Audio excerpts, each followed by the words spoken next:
Already చూసిన దాన్నే ఎన్నిసార్లు చూపిస్తారు, తీసిన దాన్నే ఎన్నిసార్లు తీస్తారు. నాకైతే ఇదే ఫీలింగ్ కలిగింది after watching Avatar part 3 Fire and Ashes. ఈ వీడియోలో మనం Avatar part 3 Fire and Ashes movie review అయితే చూద్దాం.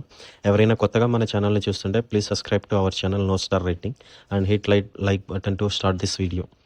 అవతార్ పార్ట్ 1 చూసాక వచ్చిన ఫీల్ పార్ట్ 2 అండ్ పార్ట్ 3 చూసాక అయితే రాలేదు. ఎందుకంటే ఆల్రెడీ 60-70% సేమ్ యానిమేషన్ ఉంది అన్ని పార్ట్స్లో. సో ఫస్ట్ టైం చూస్తే వావ్ అనిపించింది, కొత్తగా ఉంది, చాలా నచ్చింది, కిక్ వచ్చింది. బట్ తర్వాత ఆ మ్యాజిక్ అయితే జరగలేదు. పార్ట్ 3 ఫైర్ అండ్ యాషెస్లో నాకైతే same first part or second part చూస్తున్నట్లే అనిపించింది. పెద్దగా డిఫరెన్స్ ఏమీ అనిపించలేదు. విజువల్ వండర్స్, యానిమేషన్స్ అయితే టాప్ నాచ్ ఉన్నాయి. జేమ్స్ కెమెరూన్ ఇమాజినేషన్ కూడా చాలా బాగుంది. బట్ టెంప్లెట్ అయితే సేమ్ అనిపించింది. ఇప్పటి వరకు రిలీజ్ అయిన 3 పార్ట్స్లో ఒకటే టెంప్లెట్లా నేను ఫీల్ అయ్యాను. ఏంటంటే అవతార్స్ అనే ఒక ట్రైబల్ పీపుల్ ఒక వరల్డ్లో జీవిస్తూ ఉంటారు. ఆ గ్రహానికి హ్యూమన్స్ వచ్చి ఆ గ్రహం మొత్తం ఆక్యుపై చేసేద్దాం అనుకుంటారు.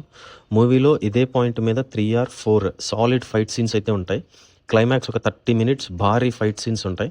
ఫైనల్గా నేచర్ హెల్ప్ తోటి అవతార్ ట్రైబల్ పీపుల్ విన్ అవుతారు. నాకైతే 3 పార్ట్స్లో ఈ స్టోరీ లైనే కామన్గా కనిపించింది. ఓన్లీ డిఫరెన్స్ ఏంటంటే యానిమేషన్స్ అండ్ క్రియేట్ చేసిన ఓల్డ్ నేమ్స్ కొంచెం డిఫరెంట్, కొన్ని కొత్త యానిమల్స్, న్యూ విజువల్స్, మిగతాదంతా సేమ్ టు సేమ్ అనిపించింది. నాకైతే ఈ మూవీ అంతగా కిక్ ఇవ్వలేదు. బట్ అందరికీ ఇలానే ఉంటుందా అంటే నో.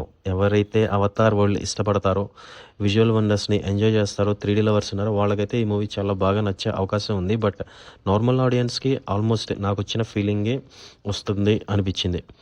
కిడ్స్కి ఈ మూవీ బాగా నచ్చుతుందా అంటే నేను కిడ్స్తోనే వెళ్ళాను. ఒక 15 minutes 3D స్క్రీన్ని ఎంజాయ్ చేశారు. తర్వాత ఇంకా పాప్కార్న్, కోక్, ఫ్రైస్ కావాలని చెప్పి గొడవ మొదలుపెట్టారు. సరే అని అన్నీ కొనిచ్చిన తర్వాత తినేసి హ్యాపీగా నిద్రపోయారు. ఎందుకంటే ఈ movie run time 3 hours 20 minutes. ఒక 2 మూవీస్ వరుసగా చూసామా అనే ఫీలింగ్ అయితే వచ్చింది. సో జేమ్స్ కెమెరూన్ ఇంకొక 2 పార్ట్స్ అయితే అవతార్ ఫ్రాంచైజ్ నుంచి అయితే ప్లాన్ చేస్తున్నారు అని చెప్పారు, ఆల్రెడీ డిక్లేర్ చేశారు. బట్ మన ఆడియన్స్ అయితే ఇంకా వద్దు, మేము చూడలేం, ఆల్రెడీ 3rd పార్టే మాకు హెవీగా అనిపించింది, ఇంకా ఈ అవతార్ ఫ్రాంచైజ్ని క్లోజ్ చేసి కొత్త మూవీస్ ఏదైనా తీస్తే బాగుంటుంది అని ఎక్స్పెక్ట్ చేస్తున్నారు. సో నాకు కూడా సేమ్ అలానే అనిపించింది. జేమ్స్ కెమెరూన్ నుంచి మంచి మూవీ వేరేవేవైనా వస్తే బాగుంటుంది, అవతార్ అయితే ఇంకా వద్దు అని అనిపించింది. సో ఓవరాల్గా నాకైతే Avatar part 3 Fire and Ashes చూసిన తర్వాత నా ఒపీనియన్ ఇది నా పర్సనల్ ఒపీనియన్. మీకు ఎలా అనిపించిందో కామెంట్ చేయండి. స్టార్స్ లేని మన review system no star rating కనుక నచ్చినట్లయితే please subscribe to our channel. And ఈ వీడియో నచ్చితే please like, comment and share this video. Thanks for watching.